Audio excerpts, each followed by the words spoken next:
Some of you have noticed, and some of you have even asked me,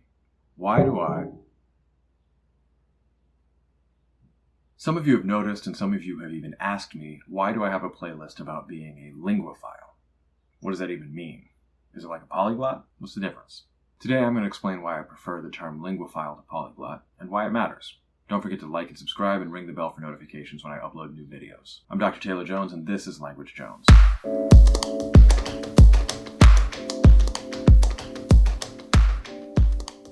There's been a recent trend that you've probably noticed, especially on YouTube, where people upload videos of themselves speaking multiple languages, often switching between them all in one take. These videos are impressive.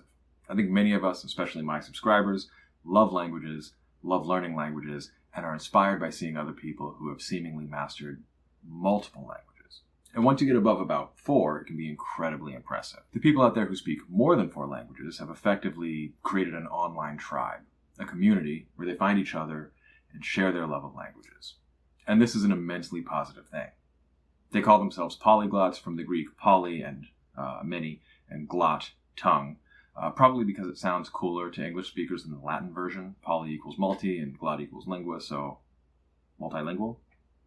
Anyway, there are even those who want to stand out from this already exemplary crowd and who identify as hyperpolyglots, super multilinguals. The cutoff varies from person to person, with some claiming upwards of 10 is necessary to count. I think this obsession is unhealthy. Yes, people like the famed Cardinal Mezzofanti, who was rumored to speak over 50 languages, or was it 70, are incredible, but there are a few downsides to the polyglot obsession. First, it takes something born out of the joy of language learning and communicating with others and makes it competitive in what appears to be an increasingly unhealthy way. Second, people have monetized their language abilities, whatever they may be, in a way that now encourages fraud. You should buy my book because I speak 25 languages and I can show you how to learn any language in 3 months. Even redefining what it means to know a language, these claims are bunk. And lastly, the hyper-competitive online polyglottery has a very privileged and Anglo-centric undercurrent. I know plenty of people who speak 5 or more languages who do not make YouTube videos to show off, but rather use those languages to manage their day-to-day life and relationships. Perhaps most importantly, languages are not discrete things. Yes, you can sort of describe the entire grammatical system as a finite set of rules. Linguists do it all the time, and many of us recreationally read grammars which, on the long end, are only ever about 1,000 pages.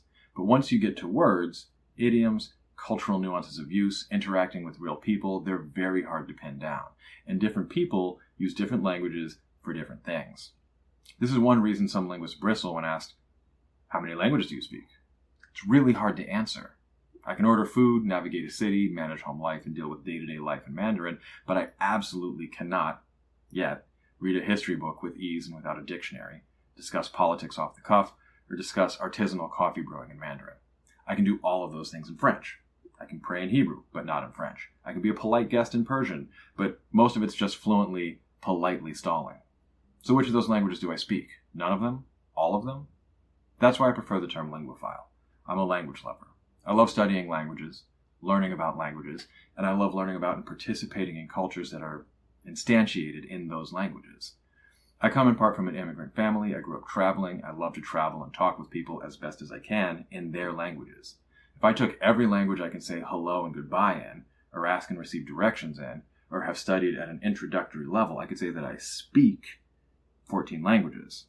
French, Mandarin, Dutch, Arabic, Spanish, Italian, Hebrew, Yiddish, Russian, Persian, Zulu, Japanese, Portuguese, German. But that's a gross misrepresentation. I think everyone would agree that I speak French. I took the B2 years ago. I'm planning on the C2 soon. I have a French family. We might argue about Mandarin. I took 4 years of it in college. I studied it consistently for years after, and I speak it on a semi-regular basis, but only in informal environments. And I studied for years because I was vexed by it.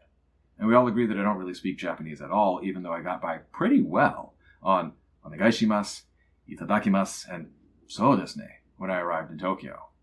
But the others are all over the place. I read pop nonfiction in Italian, but novels kick my butt. I understand an alarming amount of German when I watch German movies and TV. It's still rattling around from the part of my childhood when I lived in Heidelberg. So ask me how many languages I speak, and if I were comparing my abilities in English, I'd say, including English, like 2. The other 13 are taking up about as much brain real estate as all the English I know. And it would be irresponsible and wrong for me to claim to fully speak all of those languages, whatever that means.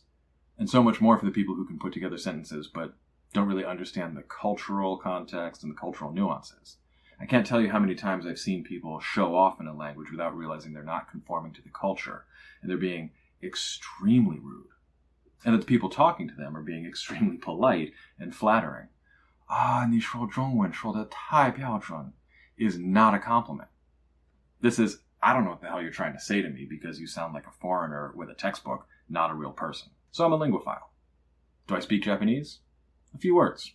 And I can tell you all sorts of linguistic facts about it. But no, not really, I don't speak it. Maybe in the future. Most of the languages I speak, I would say, I speak at a phrasebook level. I know the grammar, I know the basics of getting around like you'd find in a phrasebook, in part because I really like using phrasebooks to learn, and that's fine. And I'll make videos in the future speaking those languages. But I think it's much healthier to just admit that I like them, and I speak a little, than to have to claim to be a hyper-polyglot who learned 8 languages this year by studying 2 apiece, 3 months at a time. That's crazy. It's a senseless arms race that pushes people into faking their skills. By the way, if you want to see a video in which I show you how to fake being a YouTube polyglot, leave me a comment below. If there's enough interest, I'll make one. By the way, this is not to say that all YouTube polyglots are fake. There are some incredibly impressive people out there who speak quite a few languages quite well. Luca hit me up. Actually, Nathaniel Drew hit me up, even though I have feelings about your 7-day business. Lastly, I'm a professional academic linguist, which ironically means that I shouldn't speak that many languages. If I spoke 13, like really spoke them, that'd be a pretty good indication that I didn't do the necessary work to develop the knowledge and skills to do, well, linguistics. There are only so many hours in a day, and I can either study acoustic phonetics, effectively physics, not language learning, or I can study a new language. And especially during grad school, it's a full-time job. It's not just phonetics, it's 3 other classes, plus writing for classes, plus writing and revising for publishing, plus conference travel and attendance, and so on and so on and so on. Ironically, I never studied so little language as when I was getting my PhD in linguistics. So there you have it. Do you speak multiple languages? How do you self-identify? Polyglot? Linguophile? Swiss? Leave me a comment and let me know how you identify and which languages you speak. If you like what I'm doing with the channel, please like and subscribe and hit the bell for notifications when I upload new videos. I have merch available. There's a link in the description. And if you have pressing questions about languages and linguistics, leave me a comment and I might feature and answer your question in a future video. Until next time.